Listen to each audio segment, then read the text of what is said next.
Es toda una bendición poder compartir hoy un tema de vital importancia para personas que desean ser llenados del Espíritu de Dios. Yo sé que este mensaje no se va a quedar solo aquí, sino que luego se va a extender a través de las redes sociales.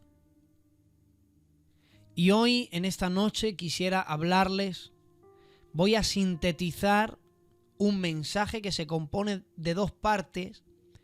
Pues lo que voy a hacer voy a sintetizarlo para poder compartir hoy el tema que se titula de la siguiente manera: la importancia de la llenura del Espíritu Santo en la vida del creyente.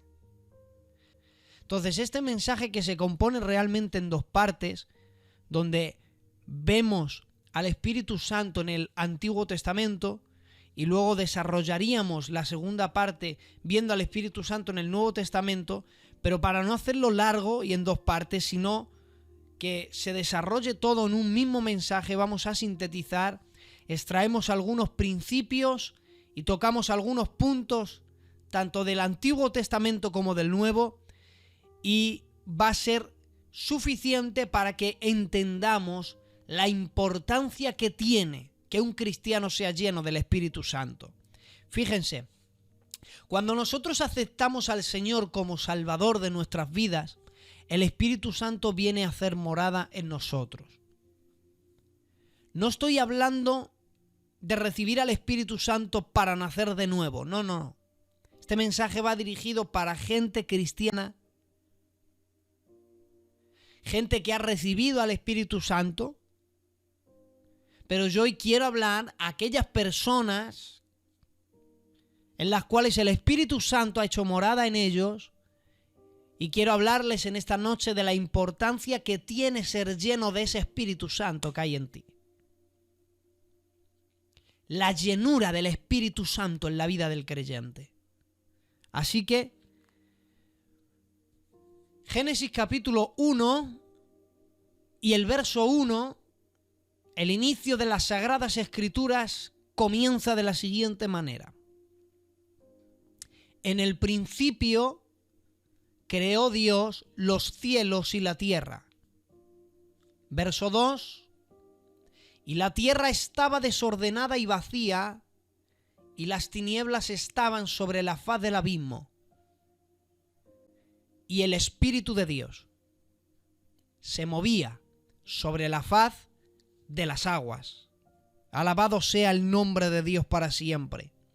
Fijaros que ahí aparece el personaje sobre el cual vamos a estar hablando, la persona, el Espíritu Santo.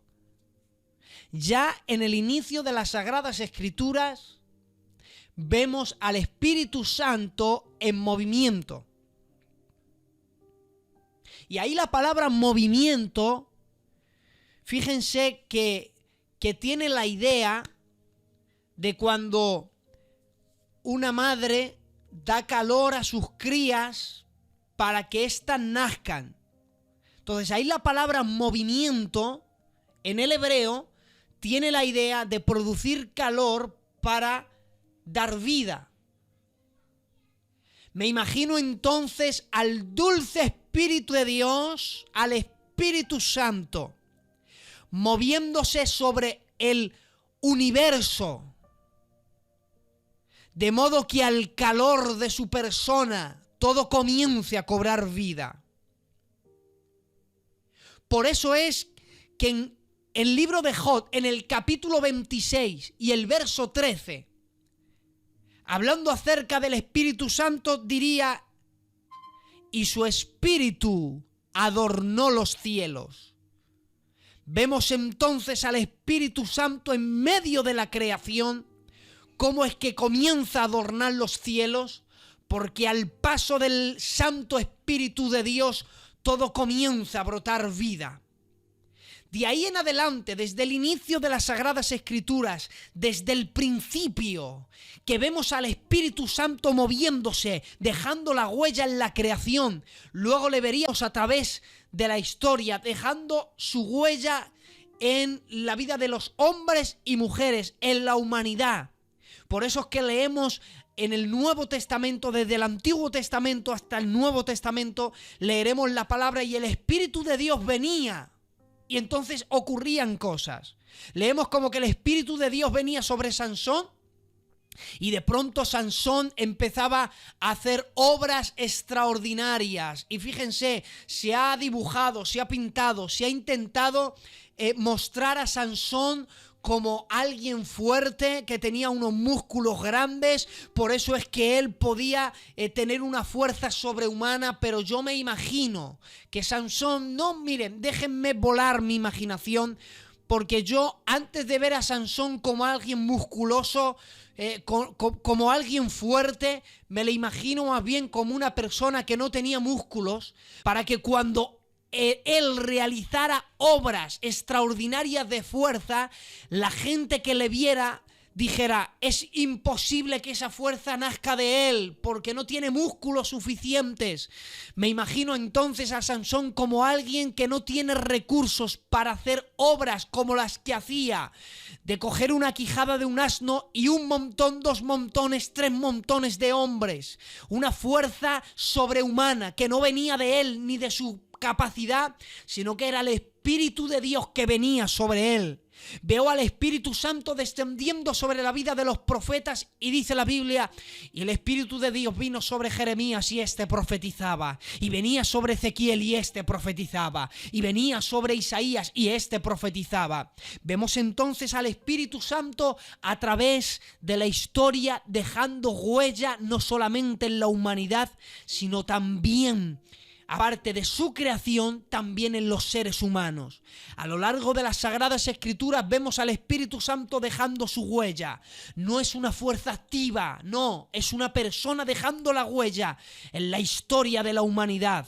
De modo que en el cierre de las Sagradas Escrituras le vemos en el inicio ya en movimiento produciendo vida, y en el cierre de las Sagradas Escrituras el último capítulo de la Biblia es Apocalipsis 22, y en el versículo 17 tiene que decir, y el Espíritu y la esposa dicen, ven.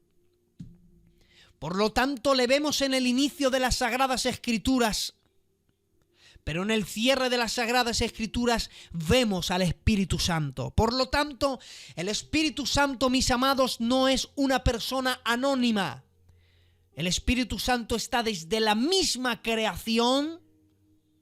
Ya le vemos ahí en movimiento, ha dejado su huella a través de la historia, y en el cierre de las Sagradas Escrituras su voz resonará en el universo diciendo, ven, juntamente con la esposa.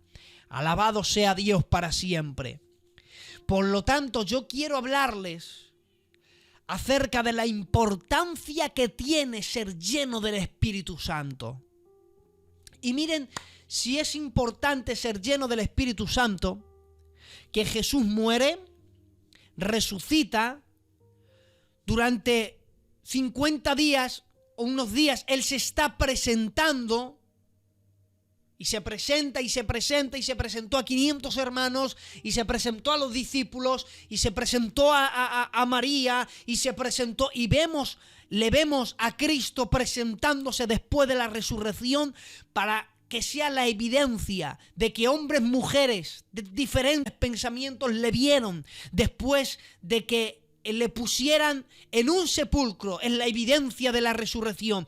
Y en el momento en el que Cristo va a ascender a los cielos, allí hay unos judíos presentes donde están discutiendo, están diciendo, se va a marchar el Mesías y ahora vamos a ponernos en el lugar de aquellos hombres.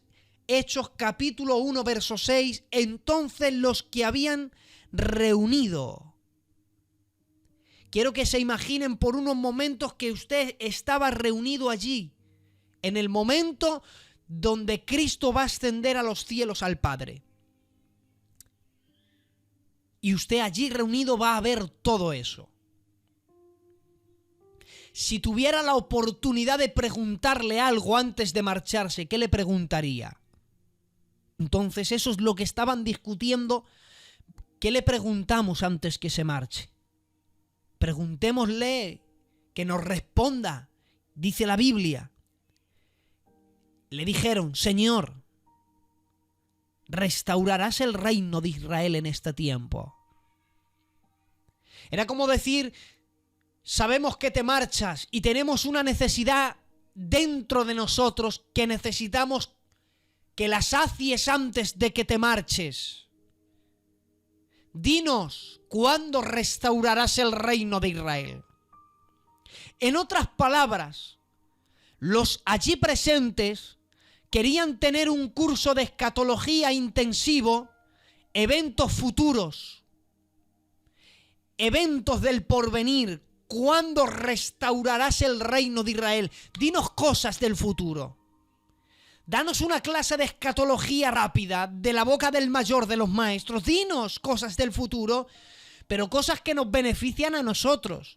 No queremos saber cómo vas a restaurar otro reino. Queremos saber cuándo restaurarás el reino de Israel. Tenemos la necesidad de que nos hables y nos digas qué va a pasar con nuestro futuro aquí en tu reino, en Israel. Y Jesús les dice, no os toca a vosotros saber el tiempo y las sazones que el Padre puso en su sola potestad. Jesús les está diciendo, mirad, tenéis una necesidad en vuestra alma. Queréis saciar la necesidad antes de que yo me marche. Queréis que os diga cómo es que yo voy a hacer las cosas y cuándo voy a hacer las cosas. Y Jesús les dice, pero mirad, olvidaros de cómo y cuándo yo haré las cosas. Porque lo primero que tenéis que saber, que por encima del conocimiento, que antes de saber cómo es que yo haré las cosas, de saber cuándo yo haré las cosas, hay la primera necesidad que tenéis que saber es esta. Capítulo 1, verso 8 de Hechos. Pero recibiréis poder cuando haya venido sobre vosotros el Espíritu Santo. ¡Ay, alabado sea Dios! Estaba diciendo, habéis venido en mí a punto de yo ascender al Padre para que os diga cómo y cuándo yo haré las cosas en beneficio de vosotros, pero no os toca saber cómo yo haré las cosas ni cuándo las voy a hacer, porque la primera necesidad que tenéis que tener es esta, es ser llenos del Espíritu Santo para recibir poder. Entonces, Cristo le decía, antes del conocimiento, hay una prioridad, es que sea lleno del Espíritu Santo. Por lo tanto, para ser lleno del Espíritu Santo no se requiere tener conocimientos. Estudia todo lo que pueda, yo estudio todo lo que puedo. Leo todo lo que puedo. Pero yo he entendido que para ser investido del poder de lo alto, no necesito ir a ninguna escuela de teología, ni saber escatología, ni saber todas las palabras que terminen en logía en cuanto al estudio de la Biblia. No necesito saberlo, porque me basta con decirle, Señor, lléname de tu Espíritu Santo para que en mí venga un poder de lo alto. Y atención, cuando el Espíritu Santo llena a una persona, a un hombre y a una mujer, lo primero que produce no es conocimiento, no son aplausos, no son halagos, es que dice la Biblia, seréis lleno del Espíritu Santo y me seréis testigos.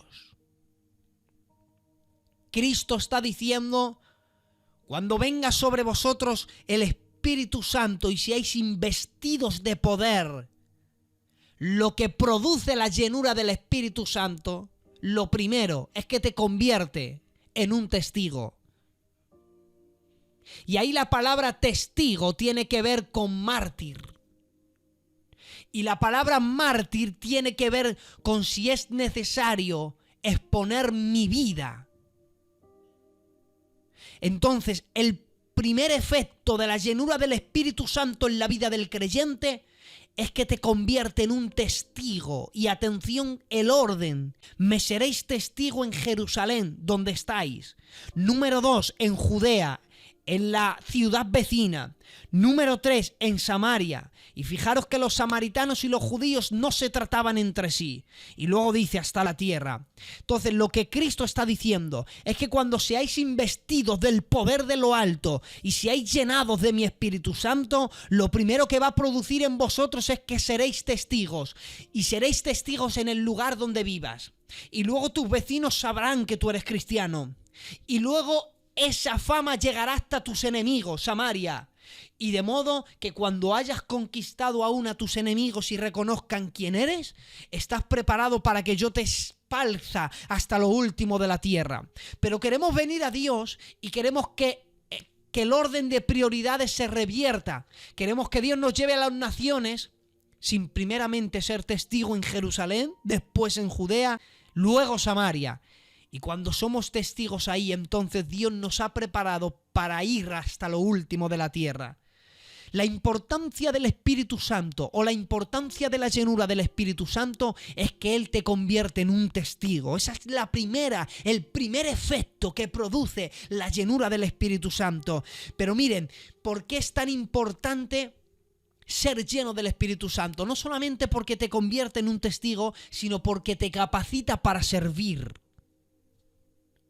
Porque a menos que no seas lleno del Espíritu Santo, no habrá una capacitación de servicio. Por eso en el libro de los Hechos, en el capítulo 6 y verso 3, dice: buscad pues a hermanos de entre vosotros, a 7 varones de buen testimonio, fíjense, llenos del Espíritu Santo. Y luego el otro requisito es y sabiduría. Date cuenta que antes de la sabiduría es la llenura del Espíritu Santo. La importancia de la llenura del Espíritu Santo, oigan, primero es que me convierte en un testigo. Número 2, es que me capacita para servir.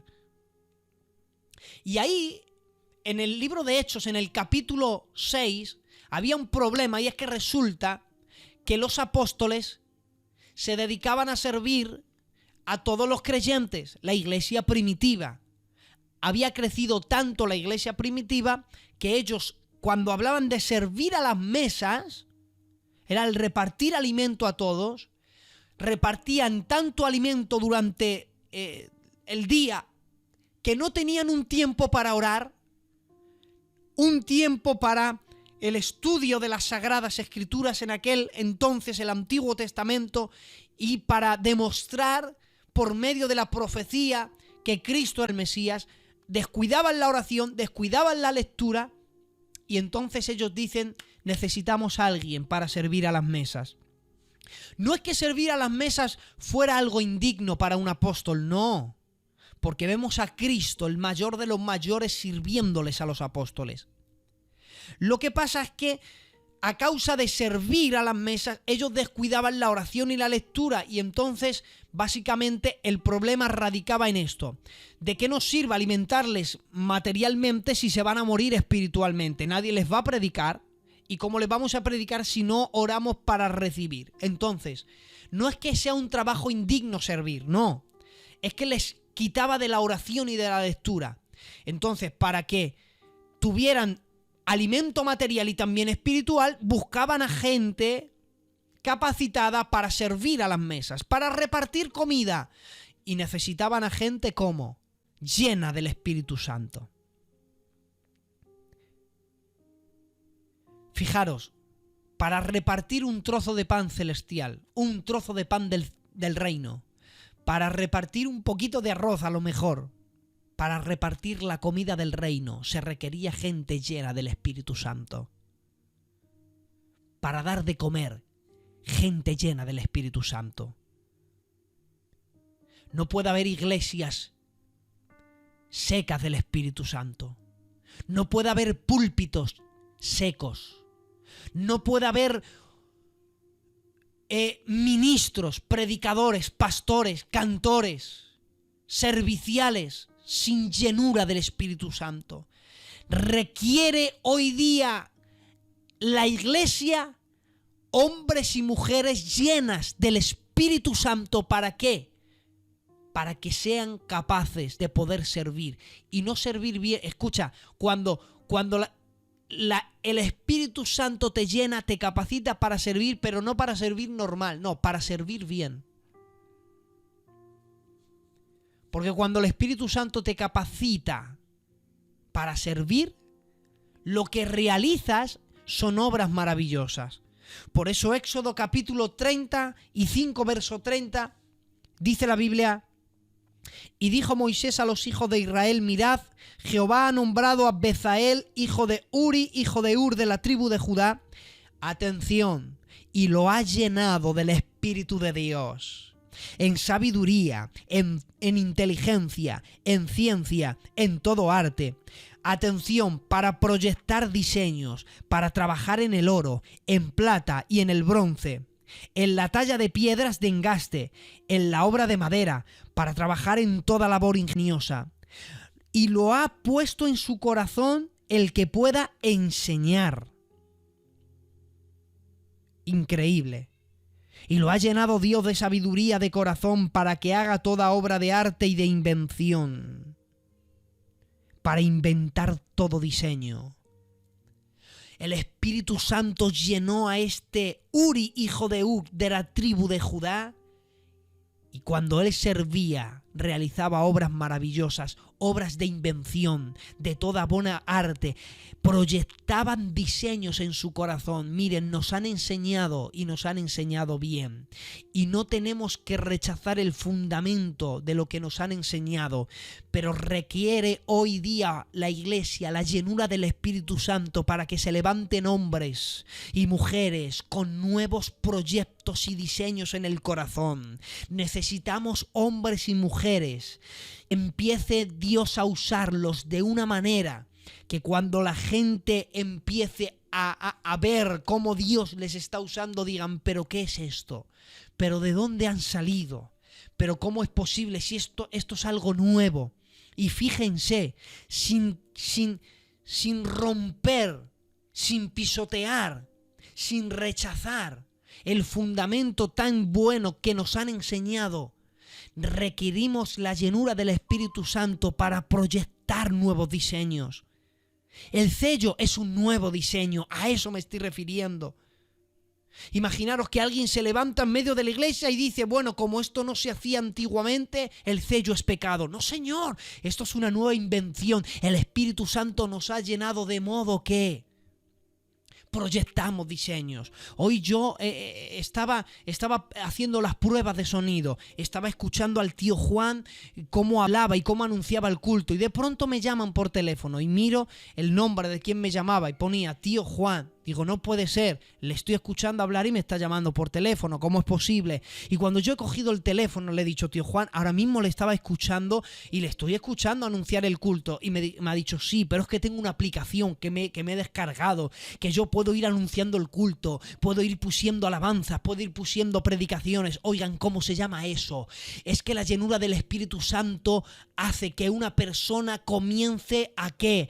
A inventar diseños, a producir cosas nuevas. Necesitamos que dentro del fundamento que nos han enseñado, una llenura del Espíritu Santo para ofrecer algo nuevo, que tenga la esencia de lo antiguo pero que sea moderno. Ay, Padre, espero que me estén entendiendo en esta noche. Necesitamos la llenura del Espíritu Santo, número 4, para ser guiados.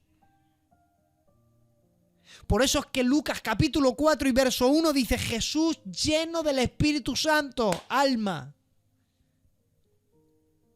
Y habrá alguien que me está escuchando que diga: bueno, yo he aceptado a Cristo en mi corazón, el Espíritu Santo ha hecho morada, yo no quiero ser lleno del Espíritu Santo. Lea: Jesús lleno del Espíritu Santo. Mi alma te alaba, papá. Lleno del Espíritu Santo, volvió del Jordán y fue llevado por el Espíritu al desierto. O sea, yo había leído este texto mil veces, pero cuando Dios me dio este mensaje, este texto a mí me rompió, hermanos. Jesús, lleno del Espíritu Santo, volvió del Jordán. Fíjense, y fue llevado por el Espíritu al desierto. Miren, aquí hay dos perlas maravillosas. Número uno, Jesús lleno del Espíritu Santo. Ahí la palabra lleno, en el griego, implica ser cubierto. Y me dirán, Eugenio, ¿cómo es posible que alguien lleno sea cubierto? Si son dos cosas diferentes. Porque lleno tiene que ver con algo interno y cubierto tiene que ver con algo externo. Entonces, ¿cómo aquí lleno tiene que ver con cubierto? Yo lo explico. Usted coja un vaso de agua vacío, lo pone debajo del fregadero y usted lo llena hasta el borde, hasta arriba. Cuando está llenado arriba de agua, el vaso está lleno. Pero no apague el grifo y siga pusiendo el vaso de agua bajo ese agua. Después de ser lleno, el agua empieza a derramarse. De modo que el mismo agua que hacía que el vaso estaba lleno, al ya no haber dónde llenar, empieza a rebosar. Y ya no es que esté lleno, ahora es que está cubierto, porque el agua cubre todo el vaso. Cuando la Biblia dice Jesús lleno del Espíritu Santo volvió del Jordán, tiene que ver con eso. Fue llenado tanto interiormente que donde ya no hubo donde llenar fue cubierto por el Espíritu Santo. ¿Por qué tenemos que ser llenos del Espíritu Santo? Pidamos a Dios, Señor, llénanos tanto interiormente que donde ya no tengas que llenar, ese mismo Espíritu Santo nos cubra. Y llenado tiene que ver con dentro. Llénanos y sana nuestras heridas internas. Sana nuestro interior. Pero sigue llenándonos para que esa misma llenura nos cubra y los sentidos están afuera. Y cuando ya hemos sido llenos y ahora empezamos a ser cubiertos por el Espíritu Santo, los sentidos comienzan a cubrirse, de modo que ya antes de ver algo se filtra por la llenura del Espíritu Santo y ya no ves lo que no le agrada. Los oídos se filtran de modo que ya no oyes lo que no le agrada. La boca se filtra de modo que ya no hablas lo que a él no le agrada. Las manos se cubren de modo que no golpeas, porque sabes que eso es lo que no le agrada. Llénanos tanto que donde ya no haya donde llenar, que ese mismo Espíritu nos cubra. Y fíjense, Jesús lleno del Espíritu Santo volvió del Jordán y después de ser lleno, entonces ese mismo Espíritu lo llevó al desierto. Primero lleno. Y una vez que has sido lleno y cubierto de mi Espíritu, entonces estás capacitado para guiarte. Porque el Espíritu Santo no va a guiar a nadie a menos que no lo llene. Hay gente que tiene la necesidad de que el Espíritu Santo le lleve a su propósito. El Espíritu no guía a nadie a menos que no lo haya llenado antes. Y si estás esperando que Dios, el Espíritu Santo, te guíe a las naciones, tengo que decirte que en el primer lugar donde el Espíritu Santo te va a guiar después de llenarte, volvió del Jordán y lo llevó al desierto. Porque el primer escenario donde el Espíritu Santo te va a guiar va a ser al desierto. Porque será el desierto el lugar donde Dios use para tratar contigo. Necesitamos ser llenos del Espíritu Santo, sí, oigan, para que ese mismo Espíritu Santo nos guíe al desierto. Fíjense que en el capítulo 5 de Mateo Jesús está en un monte alto, en el monte de los Olivos, está sentado tranquilamente y predicó el sermón del monte, donde 3 días Los niños le entendían, los ancianos le comprendían, las mujeres le comprendían, los hombres le comprendían. 3 días enteros, Jesús enseñando el evangelio del reino. Nadie se movía. Pero antes del capítulo 5, fíjense, en el capítulo 1 leemos del nacimiento de Cristo. En el capítulo 3 vemos que el Espíritu Santo lo llenó en el Jordán. En el capítulo 4 de Mateo le vemos a Jesús en el desierto. Entonces en el capítulo 5 es que él está predicando el sermón del reino. Número 1 había un nacimiento, número 2 un bautismo, una llenura, y número 3 un desierto. Y cuando ha habido un nacimiento, una llenura y un desierto, entonces el siguiente nivel es que Dios te suba a lo alto. Porque Dios no se va a poner nervioso en hacerte famoso. Porque Dios no tiene envidias. Porque Dios sabe que si has nacido de nuevo, has sido llenado por su Espíritu Santo y Él te ha guiado al desierto, aunque Él te dé fama, sabe que esa fama no te va a destruir, sino que la vas a usar como una plataforma para decir, ¿sabéis qué? No hay otro nombre dado a los hombres en el que pueda ser salvo, sino en el nombre de Jesucristo. A Dios no se va a poner nervioso en convertirte no en una estrella, sino en su estrella. En el capítulo 2 aparece no una estrella, aparece su estrella. Su estrella guió a los magos a través del desierto y después de que los magos siguieron a la estrella, cuando llegaron donde el niño, la estrella desapareció. Dios no se va a asustar en convertirte en una estrella porque sabe que cuando Dios te convierte de un ser humano normal a su estrella, tu trabajo es guiar a otros a través del desierto de este mundo, llevarlos a los pies del Salvador y cuando ellos estén allí, desaparecer de escena para que la gente se arrodille y ofrezca sus presentes a los pies del Salvador. Dios no se va a poner nervioso. Es más, Dios quiere llevarte a las naciones. Dios quiere hacerte famoso. Pero antes tiene que haber un nacimiento, tiene que haber una llenura y tiene que haber un desierto. Él prepara a gente y luego las manda. Él no manda gente y después las prepara. Y con esto voy a acabar. Llenados para ser diferentes. Marcos capítulo 1, verso 23. Pero había en la sinagoga de ellos un hombre con espíritu inmundo que dio voces diciendo: «Ah, ¿qué tienes con nosotros, Jesús Nazareno? Has venido para destruirnos. Sé quién eres, el Santo de Dios». Pero Jesús le reprendió diciendo: «Cállate y sal de él».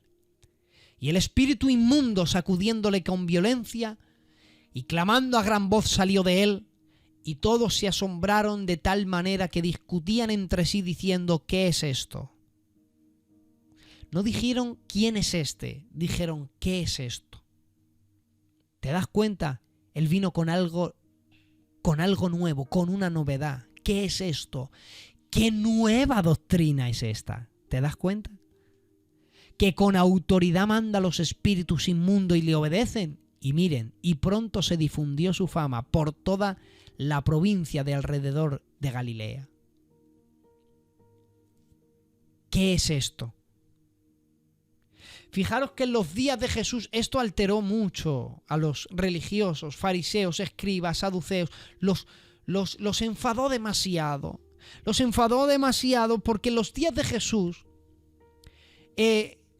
un maestro, fíjense, enseñaban a los niños que si tenían vivían el peligro de tener que elegir si moría su padre o morir el maestro, imaginaros un lugar, un momento de peligro, tienen que salvar a uno, o deja morir el padre o deja morir al maestro. Los judíos enseñaban desde pequeño que muera el padre, pero salva a tu maestro. ¿Por qué? Porque la influencia de haber crecido bajo un gran maestro, a mayor influencia de maestro, mayor influencia en la sociedad, en la comunidad judía.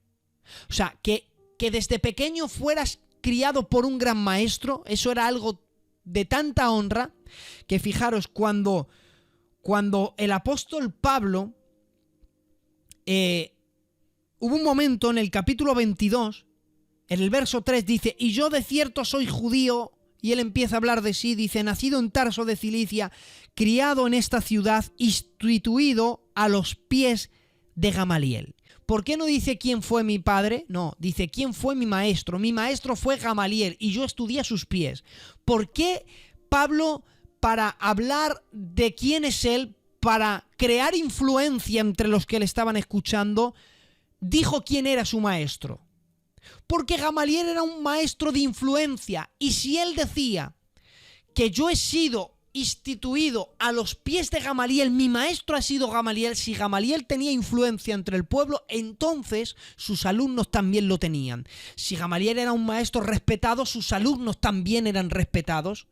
Por eso es que era la importancia de un maestro, de estudiar en una escuela buena y bajo los principios de un gran maestro.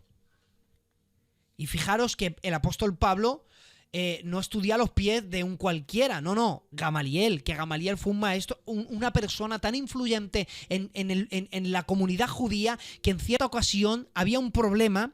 En el capítulo 5 de Hechos de los Apóstoles, en el verso 33 en adelante, la Biblia dice que unos discípulos tenían un problema, y es que la multitud quería matarlos. Entonces, dice la Biblia, y se levantó en medio de ellos un tal Gamaliel, que es el maestro, y les mandó que se callaran. Todo el mundo se calló, escuchaban a este maestro, tenía mucha influencia en medio de la comunidad, y dijo, mirar, resulta que hubo un tiempo en que se levantó Leudas y le seguían gente, como 400, pero se desvanecieron, y luego vino otro y también formó una revolución, pero desapareció. Y él les dice, Gamaliel, os voy a dar un consejo, dejarles en paz. Miren, si esto es cosa de hombres, tarde o temprano va a desaparecer como han desaparecido los otros. Pero como lo que ellos traigan sea de Dios, no habrá nadie que pueda detenerlos. De modo que ese discurso salvó la vida de los apóstoles. Pero de pronto llega alguien que no obedece a ningún maestro, alguien que no le representa ninguna escuela. De pronto aparece alguien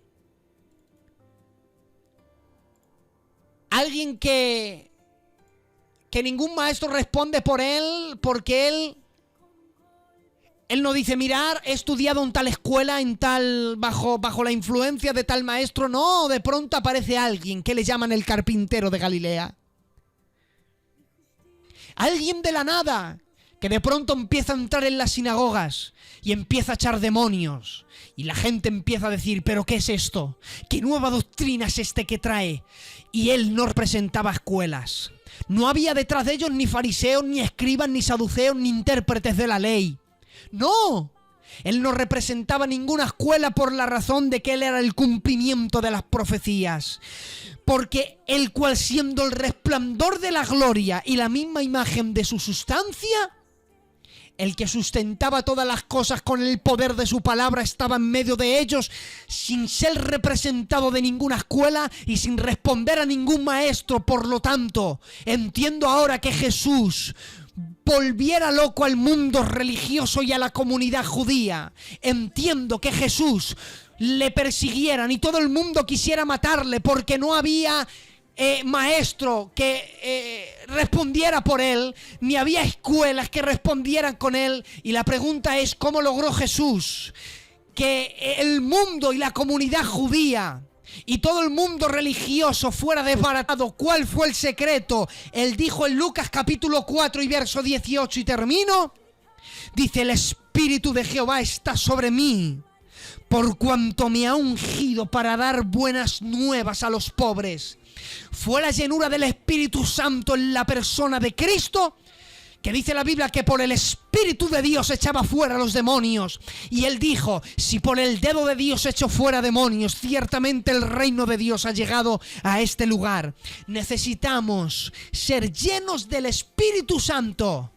Número 1, para ser testigos, para servir, número 2, para que cuando sirvamos, número 3, lo hagamos bien. Número 4, para ser guiados.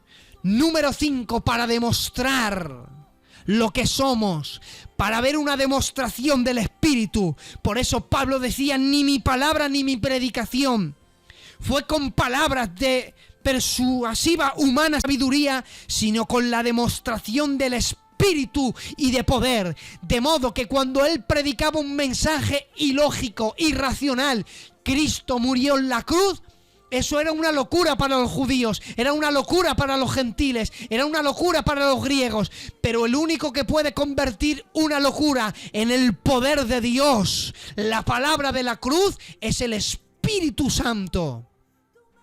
Por eso, hoy he querido invertir este tiempo en hablarles de la importancia de la llenura del Espíritu Santo en la vida del creyente. Que Dios les bendiga, familia de Conquistando Corazones. Ha sido todo un honor sintetizar este mensaje. Y recuerden la importancia de la llenura del Espíritu Santo en la vida del creyente.